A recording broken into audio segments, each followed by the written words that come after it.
శక్తి గారు, మీకోసం ఎవరో వచ్చారు. ఎవరు? తెలీదు సార్, మీకోసం బయట వెయిట్ చేస్తున్నాడు.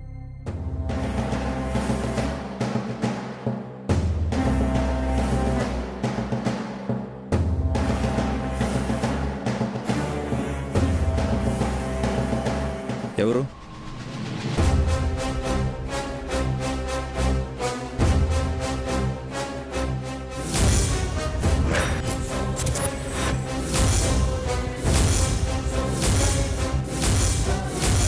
నిన్ను కలవడానికి నేనొచ్చానంటే ఆశ్చర్యపోతున్నావా శక్తి? నువ్వు తప్పు చేసి జైలుకి వచ్చావు, ఇంతటితో వదిలే.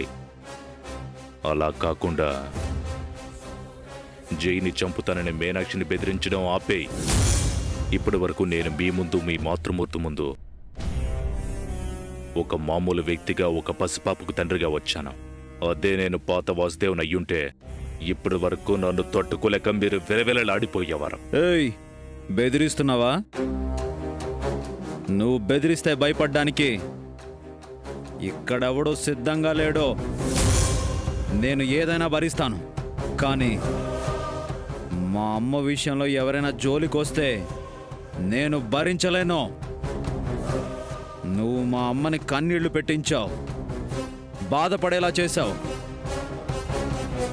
10 మందిలో తల దించుకునేలా చేశావు, ఆమె పరువు పోయేలా చేశావు. కాబట్టి నిన్ను వదిలిపెట్టను వాసుదేవ్. శక్తి, ఇప్పటికైనా బెదిరింపులు ఆపేయమని మాటలతో మర్యాదగా చెప్తున్నాను. ఆపేయ్. కాదని కంటిన్యూ చేస్తే ఈ వాసుదేవ్ రియాక్షన్ని తట్టుకోలేవు. జైలు శిక్షలు ఏమీ ఉండవు. నా చేతిలో నీకు మరణమే. నీ బెదిరింపులకు నేను భయపడిన వాసుదేవ్. ఏమీ చేయలేనని నాతో ఛాలెంజ్ చేసి జైలుకు వచ్చావు. ఇప్పటికైనా నేనేంటో నీకు అర్థం కావాలి. ఇంకా నేనేంటో నీకు అర్థం కాలేదంటే మీ అమ్మగారు శాశ్వతంగా కొడుకుని దూరం చేసుకోవాల్సి వస్తుంది. మళ్ళీ చెప్తున్నాను, మీనాక్షి జోలికి గానీ, జై జోలికి గానీ రావద్దు. వస్తాను. ఏం చేస్తావో చూస్తాను. నాకు కూడా నువ్వు చెప్తున్న పాత వాసుదేవుని చూడాలనుంది. నాకింతకంటే ఏమీ జరగదు. నీకు నష్టం జరగకుండా చూసుకో. రేపు జయ స్కూల్కి వెళ్తాడు, కానీ ఇంటికి రాడు.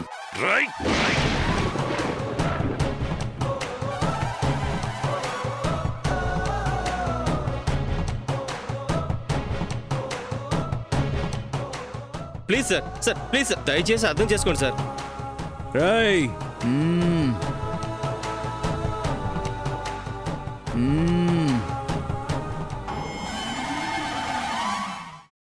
అమ్మా, అలాంటి వాళ్ళది నిజమైన ప్రేమ కాదు, అది వ్యామోహం. ఎగ్జాక్ట్లీ చిన్నత్త. నిజంగా ప్రేమించుకున్న వాళ్ళు అలా చేయరు. ఎంత మనసు విరిగిపోతే కన్న కూతుర్ని పట్టుకొని మా దృష్టిలో చచ్చిపోయా ఉంటుందా తల్లి?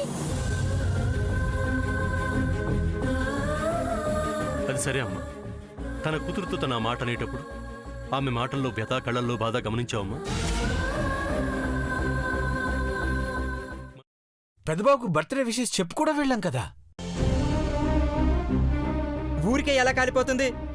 మంట పెడితేనో పడితేనో తగలబడుతుంది.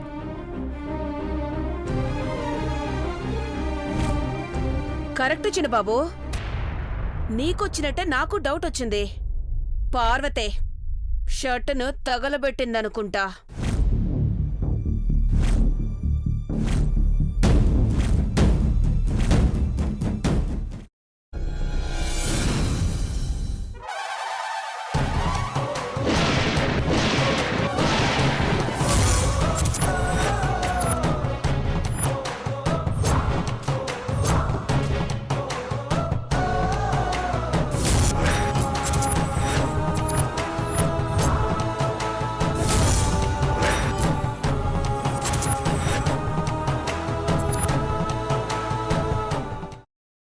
తర్వాత పొట్టు తీసేసి చాప్ చేసి పక్కన పెట్టుకోవాలి.